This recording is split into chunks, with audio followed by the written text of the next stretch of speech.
Last week, I was invited to be a keynote speaker at the American-Australian Association. Now, if you don't know who this organisation is, don't feel too bad, because neither did I until only a couple of weeks ago when they approached me to do the keynote speech. Now, the AAA, as we call them, was actually formed by Sir Keith Murdoch. Now, that name Murdoch is very familiar to a lot of Australians because Rupert Murdoch, his son, is very well known as a media magnate, one of the wealthiest men in Australia. Anyhow, the association was kind enough to invite me to give a keynote speech about my experiences crossing the oceans and starting my career as an entrepreneur, or restarting my career as an entrepreneur over here in the US. Let's see what I had to say.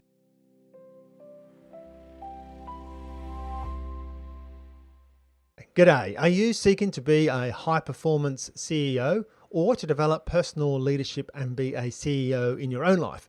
Then you've come to the right place, because we share real experiences from CEOs for you to learn from. And so you don't miss out, hit the like button, subscribe, and turn on all notifications. Let's get into it.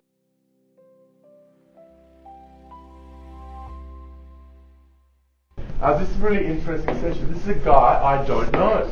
His name is Pete Cooper, but he's been in New York for some time. He works in the whole area of AI and vision systems, and he's been here for a long period of time. And I thought, well, wouldn't it be fantastic if we could get to hear his perspectives of an Aussie working here in AI for an extended period of time, lessons learned, any advice that you've got for the people that are assembled here today. Super pleased to have you here. Thanks, welcome. Stephen. Thank you. Thank you very much. Give him a round of applause.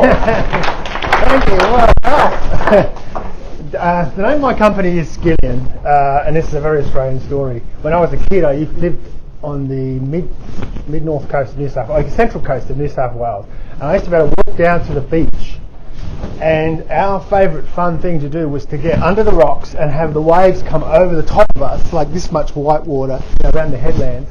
And we would say, we'd get in tubes like we were surfing. And we had all names for all these rocks, called Mean Rock and Tube Rock and One Man. And we're taking their lives in our own hands, They were taking some risks.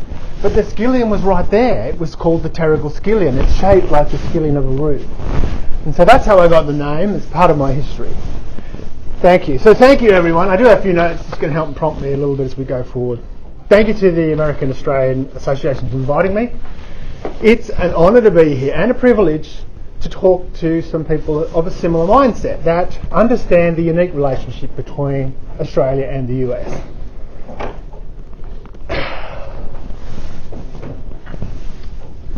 We all know this wonderfully iconic company. I actually work for them as well. And today I want to talk about crossing oceans. Travelling out of Australia, of course, Australians are great travellers, and Qantas is the iconic carrier for us all to travel. But it's not just about the physical transportation, it's the emotional, it's the cultural, it's how professionally we have to sort of travel out of our comfort zone. So 7 years ago, I arrived in the United States with my wife, 2 suitcases, a few decades of engineering under my belt, some experience, and absolutely no idea the journey I would have ahead of me and what that would be. But crossing that ocean and the land that goes with it to get here was the greatest decision of my life. I'm incredibly grateful for Australia to give me what it gave me. I built my career in Australia in engineering, in leadership roles, and I worked in Australia, I worked in the UK, and I worked in Finland for a famous company called Nokia. Australia teaches you to work hard, be practical, stay humble, and deliver results without fuss. But those strengths also come with some limits. And when you step into a place like the United States, I reached a point where I realised I had opportunities that Australia couldn't offer me, and I reached my limit. If I wanted to think on a global scale, I needed to go somewhere that expects global ambitions. So when I arrived in America, I felt something immediately. The ambition, the confidence, the scale, the incredible pace at which Americans make decisions. This is me and my wife in New York City, right here, right when we arrived. I realised something important. In Australia, you're encouraged to be good. To be good. took me a while to realise that was something culturally that was deep inside me. In America, you're encouraged to go big. That mindset shift was confronting. But it was also quite liberating. I still remember the excitement I had when I first walked around the office I had. I was in an incubator out in Bethlehem, Pennsylvania. And I thought, I made it. I'm here. I'm here in the United States. I've done it. Those investment checks, and they all start coming in. I began some marketing efforts and I started building my small team. And that's us at a trade show. And I even had an office next to a VC right there in the incubator. Not so fast. The honeymoon was kind of over about 12 months in. I had very little support. There was no events coming up at the incubator. There was no networking. There was no mentoring given to me. And of course there was no checks. And then COVID came, 2020. What was I doing wrong? I had a little bit about my background. I had an honours engineering degree. I'd worked overseas in Finland and the UK. I had global experience. I even created the first cameras that Nokia had in Nokia phones way back in the late 90s. Had an MBA. I even was a Qantas pilot. How could I not succeed? Well, the problem was put so well by a friend of mine and a mentor. And he said, Pete, you gotta start, in an American accent, he said, Pete, you gotta start thinking like a CEO. And those words just rang in my ears ever since then until today. Unfortunately, he passed away. And that didn't help my transition over here either. Of course, that doesn't mean it was easy. When I arrived, nobody knew who I was. My Australian reputation didn't follow me. My network didn't exist here. And no one was waiting to open doors for me. Starting over stripped away, not everything, but it stripped away a lot of things. And that's, of course, when you really grow. When every assumption disappears and your future depends entirely on your willingness to adapt. I had to become a new version of myself. I had to learn to pitch the American way. Clearly, quickly, confidently. I had to learn how to tell my story out loud instead of assuming people would just see my work. I had to get comfortable being visible, not modest. I joined communities. I had to learn to sell. I had to learn to sell. The engineer, the pilot, that guy still makes me laugh. I've got to learn to sell. Okay. But I opened my eyes to a new global relationship and what global relationships really are. Reinvention wasn't optional. It was an entry fee. So what are we today? Out of that came Skillion as it is today. We're an AI vision systems company. We operate in the United States, in Australia and in India. So 3 continents. At Skillion we build camera-based intelligence. AI sees the world and helps people stay safe. This is our flagship product.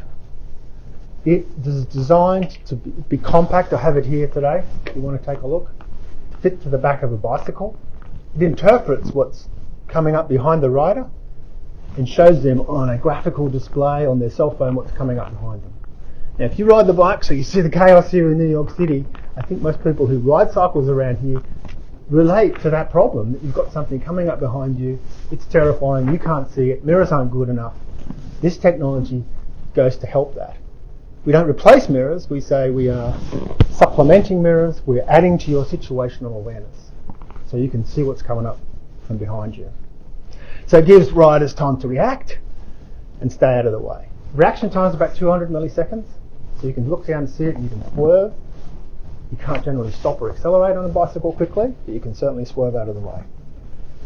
If you see my pitch deck on this, there's a story of a girl that came to New York City and unfortunately was killed. She was an Australian girl on a world holiday. Her name was Madison. And that was a real inspiration for us to really do something about that problem. So now we have the technology to do that. Here's another major project. This one's focused on construction. This is what's called a hook block, and it sits on a crane, and underneath here are cameras and GPS and other really cool pieces of technology. But fundamentally, it is an AI vision system that looks at everything across the construction site. people, machinery. I mean, a construction site is a dangerous place. I used to do a little bit of construction with my dad back in the 70s, and we'd have our shirts off and our shorts, you know, we've got Australian style, and just walking across the beams 2 stories up as if there was no problem. But you can't do that anymore. But it still is a very dangerous environment. In fact, statistics show that 15% of the costs of every building are just down to insurance costs because of the safety issues. So there's a lot of money to be had in this area. What we do is we collect a lot of information through the AI vision systems on this, and we turn it into usable operational material that people can use to train and improve the safety on the sites. So after the 7 years, we're now building multiple products. I have those multiple teams I talked about. And what have I learned in these 7 years?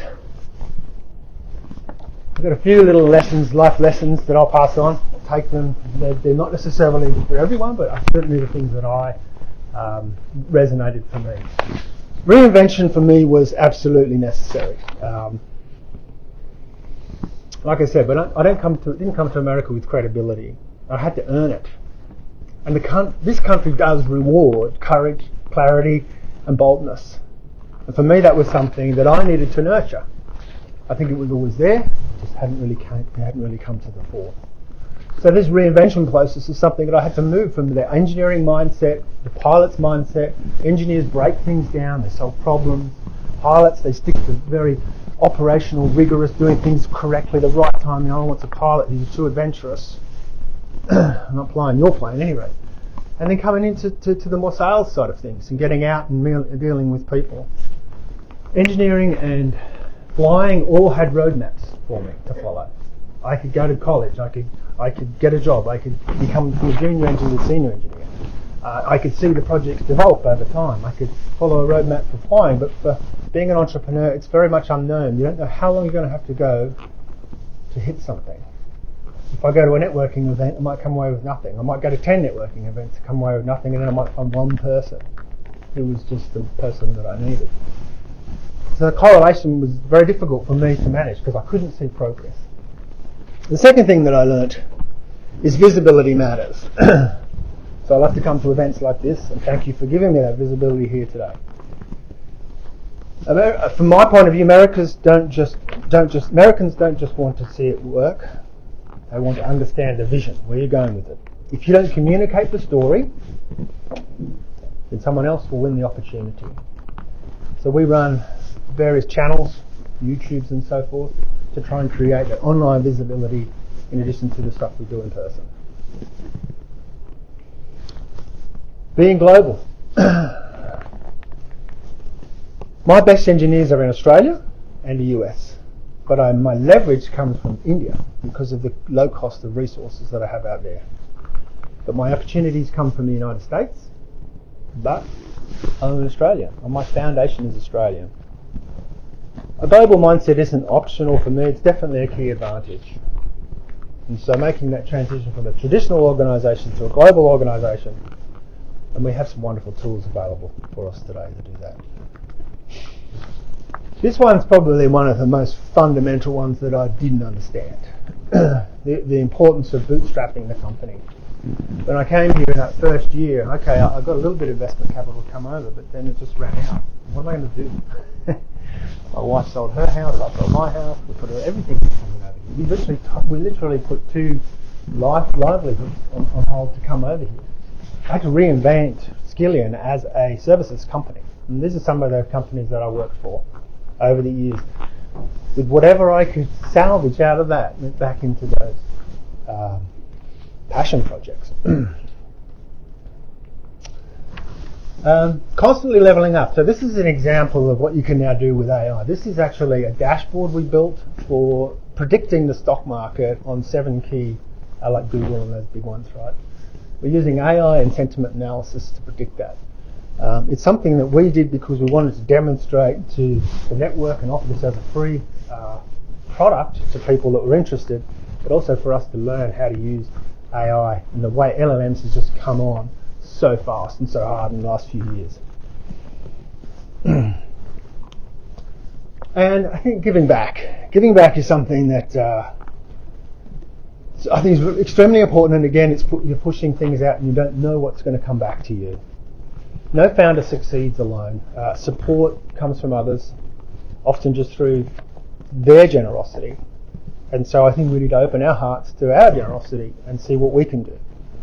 One thing that I started a little while ago was a channel called the CEO Experience, which is about all the 30 years that I have in engineering and what I've learned about running big and small companies, and also if you want to be a CEO, how you can perhaps be a CEO of your own life. That's one of our catchphrases. That's just one very visible example of giving back. It's obviously free, it's on YouTube, but I also like to see that I can help others as best I can with mentoring and networking and things like that. Alright, this is my final one. Keep swinging for the fences. As an entrepreneur, I think here in the US, if you like swinging for the fences, it's the right place to do it. Some ideas will work. What we have is a few ideas that we're working on. This is actually an Australian company that wanted us to build an insurance reconciliation, very short term. We turn that into revenue. This is another AI vision system product that allows, kind of democratizes the vision system, makes it very easy to create vision system models. And this one, we're working with the Lehigh University on a project to measure people's heart rate through the very, very slight vibrations that come from your heart underneath your eyes using cameras. It's really cool technology. We could see this embedded in people's home systems so they can get on a telehealth and they can get their heart rate. They don't have to fiddle around with something that they don't understand. Particularly good for elderly people. I noticed when I was in New York doing some work with that company time, how many people were stuck inside, immobile here in New York, not living a very nice life and having to go and get an appointment or even just getting someone to come and visit them when they're having problems, and people don't know that they're not well. This type of thing could be very powerful for people who are home alone. But progress doesn't happen, for me at least, by playing small, and this country certainly rewards ambition. So closing.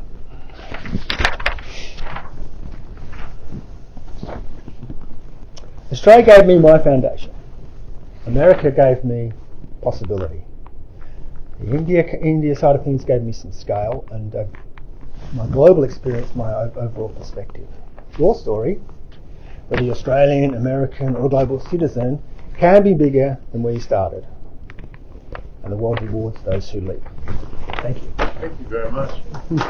What's the QR code here, please? That's my LinkedIn. Oh, this is his LinkedIn, so you better all go and click on that straight away. You sort of embody what we've been sort of saying at the American Australian Association. That is that, you know, in Australia we've got hugely talented people, but sometimes they don't think global. They don't think that they sometimes get comfortable in their own environment. They do well, but they're comfortable. When they come over here, sometimes it is a massive challenge for them. But Australians, I think, do well. We adapt well. You clearly adapted extraordinarily well, so congratulations to you for that. I think there was a few missing chapters in your story that how tough it got after that yes, honeymoon had finished. But it's really good to hear about your success and your giving back, and you know we would just love to include you in our family of the American Australian Association and get you along to events and get you connected. So yes, thank you. Thank you very much. Well, I hope you enjoyed that short keynote speech of mine. I certainly compressed my experiences over the 7 years into about 15 minutes. And some of the key takeaways for me were the importance of reinvention, how I had to reinvent myself out of my traditional roles into the new roles that I have over here, and how I tried to embrace some of the cultural differences between Australia and the US, particularly the need to be the face and the voice and the leader and the salesperson for my company. Being bold, reaching for the stars is something that I think the US very much embraces, and it's not necessarily something which is endorsed or encouraged so much in Australia. So if you're interested in more topics about CEO experience, please check out our channel. If you have some ideas for new topics that you'd like us to explore and cover, then also please do so. If you're interested in learning more about being a CEO, then please subscribe to our channel. There's many other videos that can help with tips and tricks included in all of those videos.